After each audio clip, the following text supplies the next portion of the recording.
नमस्कार दोस्तों। एक बार फिर से स्वागत है आप सबका मेरे इस चैनल पे। और जैसा कि आप सभी को मालूम है कि मैं छत्तीसगढ़ पीएससी और सीजी व्यापम के लिए छत्तीसगढ़ जनरल नॉलेज की फ्री क्लासेस चला रहा हूँ। और हम लोग जो है अभी छत्तीसगढ़ की जनजातियों के बारे में पढ़ रहे हैं और ये इसी लेक्चर सीरीज़ का भाग 3 है, जिसमें हम लोग जो है छत्तीसगढ़ की जो विभिन्न जनजातियाँ हैं उनके नृत्य, उनकी कुछ गीत तथा जो मुख्य पर्व है उनके बारे में हम लोग देखेंगे। इसके पहले हमने लगभग काफ़ी कुछ कवर कर लिया है, ठीक है। तो अगर आपने पुराने वीडियोस नहीं देखे हैं तो एक बार प्लेलिस्ट में जाके भाग 1 और भाग 2 जरूर देख लीजिए, तभी जो है आपको भाग 3 क्लियर हो पाएगा, ठीक। तो चलिए शुरू करते हैं। लेकिन शुरू करने से पहले अगर आपने मेरे इस चैनल को सब्सक्राइब नहीं किया है तो प्लीज़ इस चैनल को सब्सक्राइब कर लीजिए और इस वीडियो को लाइक कर दीजिए। तो चलिए शुरू करते हैं।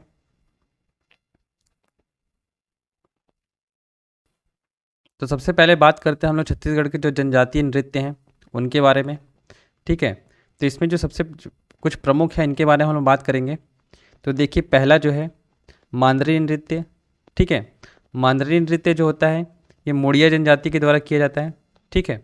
ध्यान रखिएगा, बस्तर की जो मोड़िया जनजाति है उसके द्वारा यह नृत्य किया जाता है और सामान्यतः यह घोटुल के चारों ओर घूम घूम कर किया जाता है, ठीक है।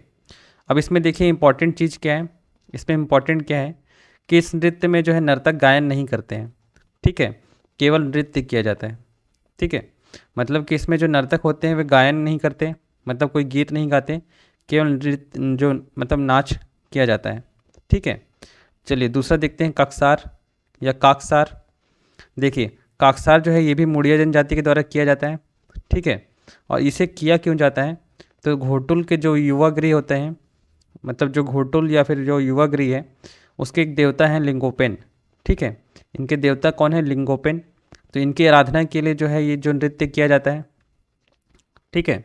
अब कक्सार नृत्य के दौरान घोटुल परिसर में जीवन साथी का चुनाव किया जाता है, ठीक है। कक्सार नृत्य जब करते हैं तो इसके करने के पीछे जो मुख्य उद्देश्य होता है वो क्या होता है कि जो घोटुल परिसर होता है, मतलब जिस जगह जैसे जो घोटुल बनाया गया है इस परिसर में अपने जीवन साथी को चुनाव किया जाता है, ठीक है। अगला देखते हैं काकसार नृत्य, ठीक। तो देखिए कंफ्यूज मत होइएगा काकसार और काकसाड़ में, ठीक है। काकसाड़ नृत्य जो है वो अबुझमाड़ी जनजाति द्वारा किया जाता है, जबकि काकसार जो होता है वो मोड़िया जनजाति के द्वारा किया जाता है, ठीक है। अब काकसाड़ नृत्य कब किया जाता है, तो जो काकसाड़ पर्व मनाते हैं ये लोग, जो अबुझमाड़ी जनजाति के लोग होते हैं, एक काकसाड़ पर्व मनाते हैं, इसके अवसर पर किया जाता है। और इसमें करते क्या है, तो इसमें जो है अपने जो गोत्र देव है उसकी पूजा की जाती है, ठीक है। अगला देखते हैं हुल्की पाटा। तो हुल्की पाटा जो है ये मोड़िया जनजाति के द्वारा ही किया जाता है और ये किसी भी सामान्य अवसर पर किया जा सकता है, ठीक है। घोटुल पाटा की बात करें तो ये भी मोड़िया जनजाति के द्वारा किया जाता है और कब किया जाता है, तो ये जो है मृत्यु के अवसर पर किया जाता है, ठीक है। तो हमने मोड़िया जनजाति के कुछ विशेष नृत्य देखे। देखिए कौन कौन से मुख्य हैं, तो एक तो आपका जो है मांदरी नृत्य, ठीक है। इसके बाद काकसार, इसके बाद हुल्की पाटा, फिर घोटुल पाटा और फिर गेंडी या डिटोंग नृत्य, ठीक है। गेड़ी नृत्य जो होता है इसमें मैंने आपको पिछले वीडियो में बताया था कि इसमें बांस की गेड़ी बनाई जाती है जिसके ऊपर चढ़कर डांस किया जाता है, ठीक है। ये जो है मुड़िया जनजाति के द्वारा किया जाता है और इसमें केवल जो होता है पुरुष भाग लेते हैं, ठीक है। अब देखिए ये जो गेड़ी नृत्य है ये भी जो हमने अभी देखा था मांदरी नृत्य इसी के समान है। और इसमें क्या किया जाता है, इसमें भी मांदरी नृत्य के समान जो गायन नहीं होता है, ठीक है। बांस की निर्मित गेड़ी होता है जिसके ऊपर चढ़कर धीमी गति से नृत्य किया जाता है, ठीक। अब गौर नृत्य की बात करें या फिर इसी ही बायसन हॉर्न नृत्य कहते हैं, तो मैंने आपको पिछले वीडियो में ही बताया था कि जो है माड़िया जनजाति या फिर स्पेशली बात करें तो जो दंतेवाड़ा की दंडामी माड़िया जनजाति है इनके द्वारा किया जाता है। और अगर अवसर की बात करें तो देखिए गोचा पर्व के दौरान किया जाता है, ठीक है। गोचा पर्व के दौरान जो यात्रा निकाली जाती है, ठीक है, तो यात्रा पर्व के दौरान ही इसे किया जाता है, ठीक है। और इसमें जो मुख्य रूप से जो आकर्षण होता है वो होता क्या है कि इसमें जो पुरुष होता है वो गौर के सिंग को पहनकर नृत्य करता है, ठीक है। और जो एक मैंने बताया था पिछले वीडियो में एक मुख्य बहुत प्रसिद्ध लेखक है वेरियर एल्विन, ठीक है। तो वेरेर एल्विन ने इसे क्या कहा है, विश्व की सबसे सुंदर नृत्य की संज्ञा दी है। ठीक है, मैं आपको एक बार फोटो में दिखा देता हूँ।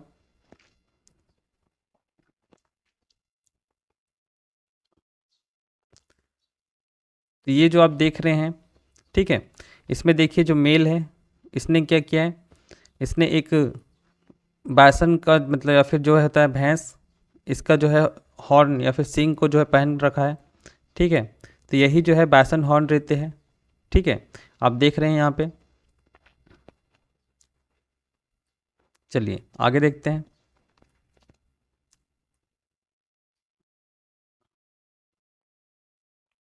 तो बात करते हैं बिल्मा नृत्य की। ठीक है, बिल्मा नृत्य जो होता है ये भी मुख्य रूप से बैगा और गोंड जनजाति के द्वारा किया जाता है। और किया कब जाता है, तो ये विजयादशमी या दशहरा जो होता है इसके अवसर पर किया जाता है। ठीक है, सैला नृत्य की बात करते हैं। तो देखिए सैला नृत्य या फिर डंडा नृत्य या फिर सैला रीना नृत्य, ठीक है, इसे 3 नाम से पुकारा जा सकता है, या तो सैला नृत्य या डंडा नृत्य या फिर सैला रीना नृत्य। ठीक है, तो इसमें किया जाता है, देखिए एक प्रकार से आपने देखा होगा दांडिया नृत्य गुजरात का जो कि बहुत ज़्यादा फेमस है, दांडिया या गरबा जो होता है, तो ये जो है इसी का जो है छत्तीसगढ़ संस्करण है। ठीक है, और ये किया किस जनजाति के द्वारा किया जाता है, तो देखिए ये बैगा, गोंड और परमार के द्वारा मनाया जाता है। ठीक है, ये शरद पूर्णिमा जो शरद ऋतु होती है उसमें जब धान कटाई किया जाता है तो इस अवसर पे जो है ये सैला नृत्य किया जाता है। ठीक है, और जैसा कि मैंने आपको बताया कि डांडिया का ही छत्तीसगढ़ी रूप है। ठीक है, और मुख्य रूप से ये सरगुजा में मनाया जाता है। ठीक है, मुख्य रूप से सरगुजा मनाया जाता है। चलिए आगे बात करते हैं। तो देखिए ददरिया, ददरिया जो है कई बार रिपीटेड क्वेश्चन है CGPSC और CG व्यापम का। देखिए ददरिया जो होता है इसमें एक गीत गाया जाता है जिसे छत्तीसगढ़ का प्रणय गीत भी कहा जाता है। ठीक है, और ये किस किस जनजाति के द्वारा जो है नृत्य किया जाता है, तो बैगा जनजाति के द्वारा, और इस नृत्य के दौरान जीवन साथी का चुनाव किया जाता है। ठीक है, कर्मा नृत्य की बात करें तो कर्मा नृत्य देखिए, कर्मा बहुत ज़्यादा प्रसिद्ध नृत्य है सभी जनजातियों में। बहुत सारी जनजातियाँ हैं जो कि कर्मा नृत्य करती हैं। ठीक है, अभी देखिए जो कर्मा नृत्य है ये कृषि परंपरा पर आधारित है। ठीक है, और मुख्य रूप से बैगा, उरांव, प्रधान, गोंड और मुंडा, इन जनजातियों में मुख्य रूप से कर्मा नृत्य किया जाता है। ठीक है, सामान्यतः यह विजयदशमी से शुरू होता है और अगले वर्षा ऋतु तक चलता है। ठीक है, लेकिन नोट डाल के आप लिख लेंगे। ठीक है, नोट डाल के आप क्या लिख लेंगे कि सरगुजा में यह भादो माह तक चलता है। ठीक है, बाकी जगह तो ये वर्षा ऋतु तक चलता है, लेकिन सरगुजा में भादो माह तक क्या चलता है। ठीक है, चलिए आगे बढ़ते हैं।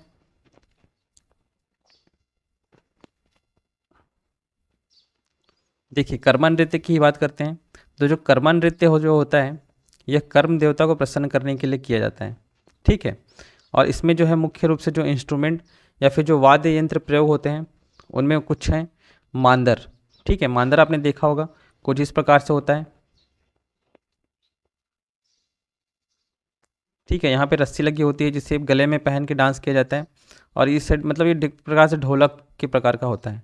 ठीक है, टिमकी, टिमकी देखिए किस प्रकार से होता है। टिमकी कुछ ऐसा रहता है तसले के आकार का, और इसके ऊपर में क्या किया जाता है, किसी भी जानवर के चमड़े का यहाँ पे एक पट्टी लगाई जाती है। ठीक है, जिसे पीटने पे जो है स्वर निकलता है। ठीक, तो इसे क्या कहते हैं, टिमकी। इसी प्रकार से झांझ, इस प्रकार के जो वाद्य यंत्र है इनका उपयोग कर्मा नृत्य में किया जाता है। ठीक है, अब कर्मा नृत्य में महिला और पुरुष दोनों ही भाग लेते हैं। ठीक, चलिए आगे देखते हैं। देखिए सरहुल नृत्य की बात करते हैं। तो सरहुल नृत्य जो है वो मुख्य रूप से उरांव जनजाति में प्रसिद्ध है। ठीक है, और ये जो उरांव जनजाति है इनका अनुष्ठानिक नृत्य है। ठीक है, अनुष्ठानिक नृत्य है मतलब कि पूजा पाठ के अवसर पर सरहुल नृत्य करते हैं। ठीक है, और मुख्य रूप से अवसर कौन सा होता है, तो चैत्र पूर्णिमा पर यह किया जाता है। ठीक है, और इस नृत्य में साल वृक्ष की पूजा की जाती है। ठीक है, तो ये 3 बातें आप याद रखेंगे। सरहुल नृत्य जो होता है, पहली बात करें तो उरांव जनजाति के द्वारा किया जाता है, और ये उरांव जनजाति का एक अनुष्ठानिक नृत्य है। ठीक है, दूसरी बात करें तो यह चैत्र पूर्णिमा पर किया जाता है। ठीक, और इसके अलावा यह मतलब ये मतलब साल वृक्ष की पूजा की जाती है। ठीक है, अगली बात करते हैं एबालतोर नृत्य की। ठीक। तो देखिए एबाल तोड़ नृत्य जो है ये मुड़िया जनजाति के द्वारा किया जाता है। ठीक है। अब इसमें क्या किया जाता है कि मड़ई, देखिए मड़ई बनाया जाता है। ठीक है, एक मड़ई जो होता है मड़ई बनाया जाता है, जिसके देवता होते हैं अंगादेव, इनकी आराधना करने के लिए ये बालतोड़ नृत्य किया जाता है। ठीक है। अब देखिए छत्तीसगढ़ में जो नारायणपुर का मड़ई मेला सब सर्व प्रसिद्ध है। ठीक है, इसमें अंगादेव की काष्ठ की प्रतिमा बनाई जाती है और नृत्य का आयोजन किया जाता है। ठीक। डंडारी नृत्य की बात करें तो देखिए डंडारी नृत्य और डंडा नृत्य दोनों अलग अलग हैं, याद रखिएगा। तो जो डंडारी नृत्य है ये भतरा जनजाति के द्वारा किया जाता है। ठीक है, और किस अवसर पर किया जाता है तो ये होली के अवसर पर किया जाता है। ठीक है। अब देखिए इसमें एक चबूतरा बनाया जाता है। ठीक है, और चबूतरे में एक सेमल स्थापित करते हैं। ठीक है, सेमल क्या होता है, सेमल देखिए एक प्रकार का स्तंभ होता है। ठीक है, और स्तंभ के चारों ओर क्या है, घूम घूम कर डांस किया जाता है। ठीक, तो इतनी बातें आप याद रखेंगे। अब देखिए दमनच नृत्य, दमनच नृत्य के बारे में मैंने आपको पहले भी बताया है। ठीक है, कि ये पहाड़ी कोरवा जनजाति के द्वारा किया जाता है। ठीक है, और विवाह के अवसर पर किया जाता है। और मैंने आपको पिछले वीडियो में बताया था कि सबसे खतरनाक या सबसे भयानक नृत्य कौन सा है, दमनच नृत्य है। ठीक है। परब नृत्य की बात करें, देखिए यहाँ पे आपको क्लियर नहीं दिखाई दे रहा होगा, यहाँ पे क्या लिखा है, परब। ठीक है, तो परब नृत्य जो होता है ये क्या है, धुरवा और प्रजा जनजाति के द्वारा किया जाने वाला नृत्य है। ठीक है, और ये एक प्रकार का सैन्य नृत्य होता है। ठीक है। थापटी नृत्य की बात करें तो देखिए थापटी नृत्य जो होता है ये कोरकू जनजाति के द्वारा किया जाता है। ठीक है, और कब किया जाता है तो बैसाख माह में किया जाता है। ठीक। अब देखिए थापटी नृत्य जो होता है इस नृत्य के आरंभ में क्या करते हैं, एक मेघनाथ खम्भ की स्थापना करते हैं। ठीक है, एक मेघनाथ खम्भ की स्थापना की जाती है, ये बातें आप याद रखेंगे। ठीक। कोकटी घोड़ा नृत्य, जिसके बारे में मैंने आपको पिछले वीडियो में बताया है कि कोकटी घोड़ा नृत्य जो है अब झमाड़िया जो जनजाति हैं इनके द्वारा किया जाता है। ठीक है। अब इसमें करते क्या हैं कि इसमें कोकटी घोड़े का दृश्यांकन करते हैं। ठीक है, कोकटी घोड़े का दृश्यांकन करते हैं, और कुछ व्यक्ति जो होते हैं मतलब जो पुरुष लोग होते हैं वो क्या करते हैं कि चीते का मुखौटा पहनकर युवक युवतियों पर झपटने का प्रयास करते हैं। ठीक है, और यही इसका अभिनय है। तो कोकटी घोड़े नृत्य की जो सुंदरता है वो उसमें क्या है कि इसमें जो कुछ पुरुष होते हैं वो चीते का जो मुखौटा पहन लेते हैं और युवक और युवतियों पर झपटने का अभिनय करते हैं। ठीक है, चलिए आगे देखते हैं। तो हमने लगभग जो है सारे नृत्य को कवर कर लिया है, और अब हम देखेंगे जनजातीय गीत के बारे में। ठीक है, तो सबसे पहला जो है वो है तारा गीत।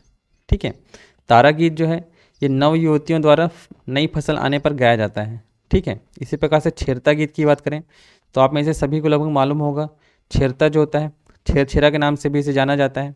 ठीक है, और नई फसल आने पे देखिए मुख्य रूप से कहाँ मनाया जाता है अगर पूछ लें तो नई फसल आने पे बस्तर में प्रतिवर्ष पौष की पूर्णिमा को मनाया जाता है। ठीक है, स्पेशली अगर बात करें तो बस्तर में, लेकिन लगभग लगभग ये सारे छत्तीसगढ़ में ही छेरता गीत जो है मतलब गाया जाता है। ठीक है, अब यह जो है मुख्यतः जो है नव युवकों द्वारा गाया जाता है, इसे छेरछेरा भी कहते हैं। ठीक है, और इसमें करते क्या हैं तो कुछ बच्चे जो होते हैं अपनी अपनी टोली बना लेते हैं और घर घर जाकर दान मांगते हैं। ठीक है, तो ये बातें आप याद रखेंगे। अगली बात करते हैं रीलो गीत की। ठीक, तो रीलो गीत देखिए ये मुड़िया जनजाति के वैवाहिक गीतों को रीलो गीत मतलब कहा जाता है। ठीक है, तो मुड़िया जनजाति जो होते हैं उनके जो वैवाहिक गीत होते हैं उसी को रीलो गीत कहा जाता है। ठीक है, ये अब देखिए किस जनजाति के द्वारा गाया जाता है तो मुख्य रूप से मुड़िया और माड़िया। ठीक है, ये दोनों ही जनजातियों के द्वारा गाया जाने वाला गीत है। ठीक है, अब देखिए रीलो गीत की सुंदरता एक्चुअल होती क्या है, तो रीलो गीत जो होता है इसमें स्त्री और पुरुष बारी बारी से गाते हैं। मतलब देखिए स्त्री कोई एक लाइन गाती है, उसके फिर अगला लाइन जो होता है पुरुष गाता है। ठीक है, तो इस प्रकार से रीलो गीत जो है सुनने में काफ़ी सुंदर लगता है। ठीक, आगे बात करते हैं लेंजा गीत की। ठीक, तो लेंजा गीत के लिए कोई विशेष अवसर नहीं होता है, ये कभी भी गाया जा सकता है। ठीक है, अब लेंजा गीत के बारे में आप क्या याद रखेंगे कि लेंजा गीत जो है एक विशुद्ध हल्बी गीत है। ठीक है, और इसे जो है स्त्री पुरुष साथ साथ भी गा सकते हैं और अकेले भी गा सकते हैं। ठीक है, अगली बात करते हैं चैत परब गीत की। ठीक है, तो चैत परब गीत या चैत्र परब गीत, ठीक है, ये कब गाया जाता है? तो चैत्र माह की रातों में यह गाया जाता है, ठीक है। और यह गीत जो है बस्तर में स्त्री पुरुषों के बीच प्रतिद्वंदिता का गीत है, ठीक है। अगली बात करते हैं लिंगोपाटा गीत की, ठीक। तो लिंगोपाटा गीत जो है ये प्रधान जनजाति के द्वारा किसी भी सामान्य मौके पे गाया जाता है, ठीक है। घोटुल पाटा गीत की बात करें तो घोटुल पाटा गीत देखिए मुड़िया जनजाति के द्वारा गाया जाता है और यह मृत्यु के अवसर पर गाया जाता है, ठीक। इसी प्रकार से बात करें धनकुल जगार की, ठीक है, या धनकुल जागर गीत की, तो ये बस्तर में हल्बा और भद्रा जनजाति के द्वारा गाया जाने वाला गीत है, ठीक। आगे बात करें हुल्की पाटा गीत की, तो देखिए हुल्की पाटा गीत जो है ये बस्तर में मुड़िया जनजाति के द्वारा गाया जाता है, ठीक है। तो देखिए जो कुछ प्रमुख जो है छत्तीसगढ़ के जो जनजाति गीत हैं, ठीक। अब इसके आगे हम लोग बात करने वाले हैं छत्तीसगढ़ के जो जनजातीय नाट्य हैं इनके बारे में, ठीक। तो देखिए सबसे पहले ही बात करें माओ पाटा या गौरा नाट्य की, ठीक है। तो ये जो है मुड़िया जनजाति के लोगों के द्वारा किया जाता है, ठीक है। और ये किस चीज़ पे आधारित है? तो जो मुड़िया जनजाति जब शिकार पे जाते हैं तो उस पे जो आधारित यह एक नाट्य है, ठीक है। अब इसमें किस चीज़ का मंचन किया जाता है? तो देखिए जंगली भैंसे जो होते हैं उनके शिकार का मंचन किया जाता है, ठीक है। और इसमें जो वाद्य यंत्र जो प्रयुक्त होते हैं उसमें मुख्य कौन कौन से हैं? कोटाइका और टिमकी। फिर से मैं आपको बता रहा हूँ एक बार नाम फिर से, कोटाइका और टिमकी, ठीक है। भद्रा नाट्य की बात करें तो देखिए बहुत ज़्यादा प्रसिद्ध नाट्य है भद्रा नाट्य, ठीक। और ये जो है बस्तर की भद्रा जनजाति के द्वारा किया जाता है, ठीक। इसमें क्या है सिर्फ पुरुष भाग लेते हैं। इसके अलावा बात करें तो इस पर उड़ीसा का प्रभाव साफ दिखाई देता है, ठीक है। मतलब कि भद्रा नाट्य जो है इस पर उड़ीसा का प्रभाव जो है हमें साफ दिखाई देता है, ठीक है। और इसी कारण से इसे और एक नाम से पुकारा जाता है, वो नाम क्या है? उड़िया नाट्य, ठीक है, उड़िया नाट्य। अब देखिए इसमें बात करें कथानक की, तो ये कथानक जो होता है इसमें युद्ध प्रधान होता है, ठीक है। और कथा वस्तु का जो स्रोत है वो पौराणिक प्रसंग होते हैं, ठीक है। जो पौराणिक प्रसंग होते हैं उन पे बेस्ड ये जो है भद्रनाट्य होता है और ये युद्ध प्रधान होता है, ठीक है। तो इतनी बातें आप याद रखेंगे। चलिए आगे बढ़ते हैं। देखिए दही कांदो लगभग आप सभी को मालूम होगा। दही कांदो का आयोजन कब किया जाता है? जन्माष्टमी के अवसर पर, ठीक है। जन्माष्टमी के अवसर पर दही कांदो का आयोजन किया जाता है। इसके अलावा बात करें खम्ब स्वांग, ठीक है। तो खम्ब स्वांग जो होता है ये कोरकू जनजाति के द्वारा किया जाने वाला नाट्य है, ठीक है। और कब किया जाता है पूछा जाए तो कंवार नवरात्रि से देव प्रबोधनी एकादशी तक यह चलता है, ठीक है। कंवार नवरात्रि से देव प्रबोधनी एकादशी तक। अब देखिए कुछ विशेष तथ्य की बात कर लेते हैं हम लोग, ठीक है। अभी तक हमने जो कुछ पढ़ा उसमें जो इंपॉर्टेंट कुछ पॉइंट्स हैं उन्हें मैंने एक जगह पर नोट डाउन कर दिया है, ठीक है। तो सबसे पहले बात करें तो देखिए अंगादेव का निर्माण कास्ट के द्वारा किया जाता है और कुछ जनजाति के लोग करते हैं, तो मुड़ी जनजाति के लोग करते हैं और एबालतोड़ नृत्य करते हैं, ठीक है। दूसरी बात करें तो देखिए कोरकू जनजाति में स्त्री पुनर्विवाह को ही पाटो विवाह कहा जाता है, ठीक। इसके अलावा बस्तर को जनजाति की भूमि कहा जाता है, मैंने आपको पिछले वीडियो में बताया हुआ है, ठीक है। इसके अलावा छत्तीसगढ़ जनजातीय अनुसंधान एवं प्रशिक्षण कार्य का केंद्र कहाँ पे है? रायपुर में है, ठीक है। जनजातीय समाज जो होता है ये पितृसत्तात्मक होती है, ठीक है। जनजातियों का समाज संयुक्त समाज होता है, ठीक है। छत्तीसगढ़ में गाथा गायन हेतु देवार समुदाय प्रसिद्ध है, ठीक है। ये बात याद रखेंगे कि छत्तीसगढ़ में जो गाथा गायन के लिए कौन सा समुदाय प्रसिद्ध है? तो देवार समुदाय, ठीक है। इसके अलावा बात करें कि जनजातियों में पारद का आशय किससे है? शिकार से, ठीक है। ये डायरेक्ट पूछा हुआ क्वेश्चन है सीजी व्यापकों का कि छत्तीसगढ़ की जनजातियों में पारद का मतलब क्या होता है? तो पारद का मतलब क्या होता है? शिकार, ठीक है। इसके अलावा चेंद्रू मंडावी सभी इनका नाम जानते होंगे जिन्हें टाइगर किड कहा जाता है, ठीक है। ये किस जिले से हैं? तो ये नारायणपुर जिले से हैं, ठीक। अब कुछ फेस्टिवल्स की बात कर लेते हैं हम लोग जो कि छत्तीसगढ़ की जनजातियों में बहुत प्रसिद्ध हैं, ठीक है। तो देखिए सबसे पहली बात करते हैं माड़िया जनजाति के कुछ फेस्टिवल्स के बारे में, ठीक। तो देखिए सबसे पहला है गोचा पर्व, ठीक। अब गोचा पर्व जो है ये कब मनाया जाता है? तो बस्तर अंचल में आषाढ़ माह में मनाया जाता है, ठीक है। अब ये जो गोचा पर्व है ये बस्तर का दशहरा जो कि विश्व प्रसिद्ध है, ठीक है, इसी का एक भाग है जिसमें क्या की जाती है? रथ यात्रा निकाली जाती है, ठीक। दूसरी बात करते हैं दियारी की। तो देखिए दियारी जो होता है इसमें क्या करते हैं माड़िया जनजाति के लोग? अपने पशुओं को भोजन कराते हैं। ठीक, इसके बाद बात करते हैं मड़ई मेला की। तो देखिए मड़ई में क्या होता है कि अंगादेव की आराधना की जाती है। ठीक है, अंगादेव जो इनके आराध्य हैं, इनकी काष्ठ की प्रतिमा बनाकर इसके चारों ओर घूम घूम कर एबालतोड़ नृत्य किया जाता है। ठीक है, ये मैंने आपको अभी जस्ट बताया है। देखिए दूसरी बात करते हैं गोंड जनजाति के बारे में। ठीक, तो देखिए गोंड जनजाति जो होते हैं उसके कुछ जो प्रमुख जो त्यौहार हैं वो कौन कौन से हैं। पहला बात करें तो मेघनाथ पर्व, इसी प्रकार से नवाखाई, फिर आमाखाई और माही त्यौहार। ठीक है, तो मेघनाथ पर्व जो होता है ये फागुन माह में मनाया जाता है। ठीक है, नवाखाई जो होता है ये भादो पूर्णिमा के अवसर पर नया फसल आने पर मनाया जाता है। ठीक है, आमाखाई कब मनाया जाता है तो आम फलने के बाद पूजा की जाती है। ठीक है, माही त्यौहार की बात करें तो माही त्यौहार या माटी त्यौहार जो होता है, देखिए माटी त्यौहार जो होता है माटी देवी की पूजा की जाती है। ठीक है, माटी देवी को ही बस्तर में क्या कहा जाता है, पृथ्वी देवी। ठीक, देखिए उरांव जनजाति की बात करें तो उरांव जनजाति में बहुत ज़्यादा प्रसिद्ध कौन सा है, सरहुल पर्व। ठीक है, और मनाया कब जाता है तो ये चैत्र माह में साल वृक्ष में फूल आने पर मनाया जाता है। ठीक, कर्मा की बात करें तो देखिए भादो मास में सरगुजा क्षेत्र में इसे बहुत ज़्यादा धूमधाम से मनाया जाता है। ठीक, देखिए कोरवा जनजाति की बात करते हैं तो कोरवा जनजाति में जो मुख्य प्रमुख जो त्यौहार हैं उसमें एक है बीज बोहनी। ठीक है, इसके बाद कोरा और तीसरा धेरसा। ठीक, तो देखिए जो बीज बोहनी है ये कब मनाया जाता है तो कृषि के दौरान ये आयोजित किया जाता है जब बीज की बुआई की जाती है। ठीक है, कोरा की बात करें तो ये भी कृषि के दौरान मनाया जाता है और धेरसा ये भी कृषि के दौरान ही आयोजित किया जाता है। ठीक है, हल्बा जनजाति की बात करें तो हल्बा जनजाति में दो मुख्य पर्व हैं, एक तो बाली पर्व और दूसरा लक्ष्मी जागर। ठीक, तो बाली पर्व जो है और लक्ष्मी जागर ये हल्बा जनजाति के प्रमुख त्यौहार हैं। ठीक है, अब लक्ष्मी जागर की स्पेशली बात करें तो देखिए तीज के समय आयोजित किया जाता है। ठीक है, और यह भतरा जनजाति के द्वारा भी मनाया जाता है। ये बात याद रखेंगे कि जो देखिए मैंने क्या बताया कि लक्ष्मी जागर जो है ये दो जनजातियों द्वारा मनाया जाता है, एक तो आपका हल्बा, ठीक है, और दूसरा आपका भतरा। ठीक है, अब बात करते हैं अबू झमाड़िया की। तो देखिए अबू झमाड़िया जनजाति का जो एक ही प्रसिद्ध जो त्यौहार है वो कौन सा है, काकसाड़ पर्व। चलिए आगे देखते हैं। अब हम लोग बात करने वाले हैं छत्तीसगढ़ की जो जनजातीय शिल्पकला है उसके बारे में। ठीक है, कि जो शिल्पकला में क्या क्या जो प्रसिद्ध शिल्पकला है छत्तीसगढ़ की इसके बारे में बात करेंगे। तो देखिए जो मुख्य जो शिल्पकला है उसको हम लोग क्या है 5 भागों में बांट सकते हैं।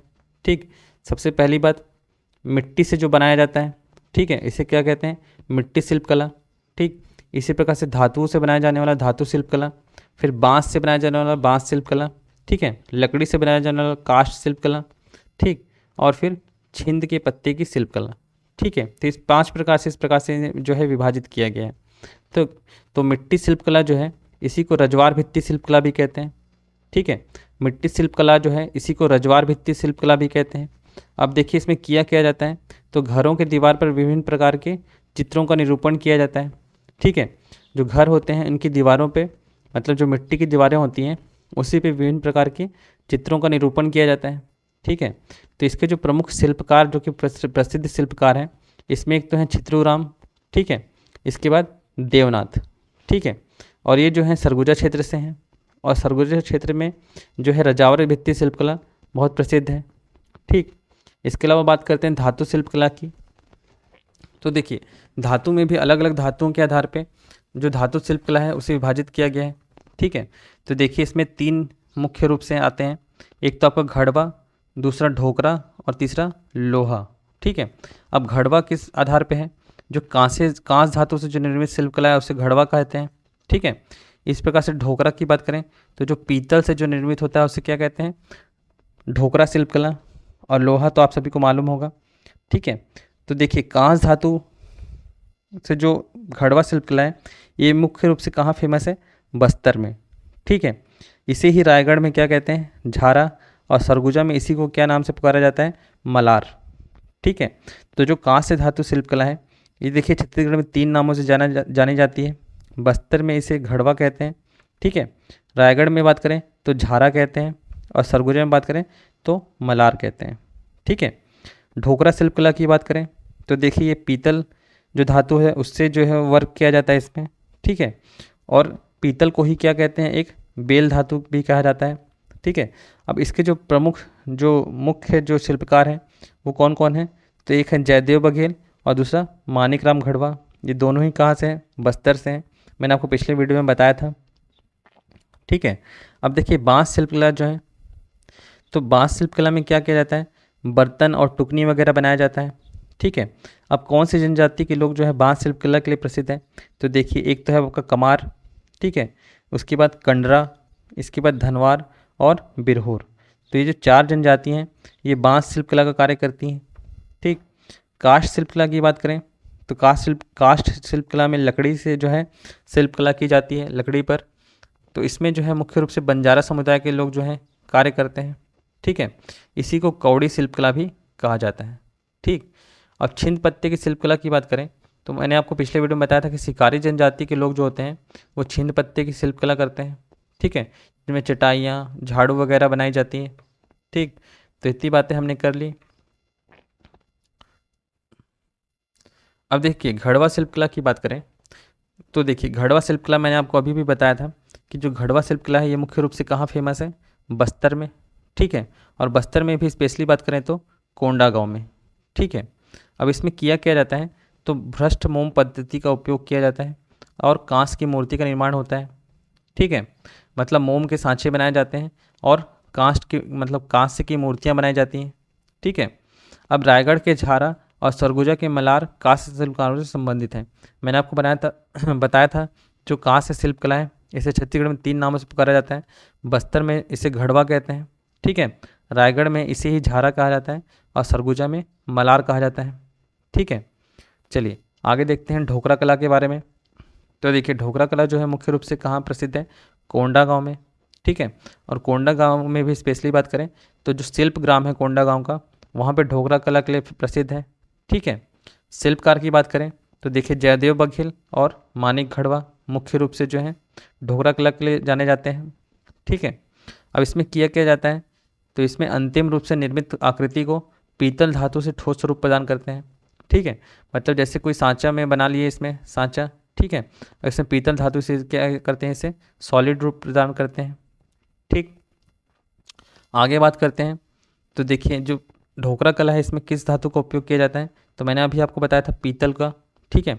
और पीतल को ही क्या कहते हैं, बेल धातु, ठीक। चलिए आगे देखते हैं। तो आज के लिए लगभग काफ़ी हो गया है। कल से हम लोग जो है राज्य की जो प्रमुख जनजातियां हैं इनका डिटेल अध्ययन करेंगे, ठीक है। सारी एक एक जातियों को लेंगे और उनके बारे में जो जो मुख्य तथ्य हैं इनके बारे में हम लोग जानेंगे, ठीक।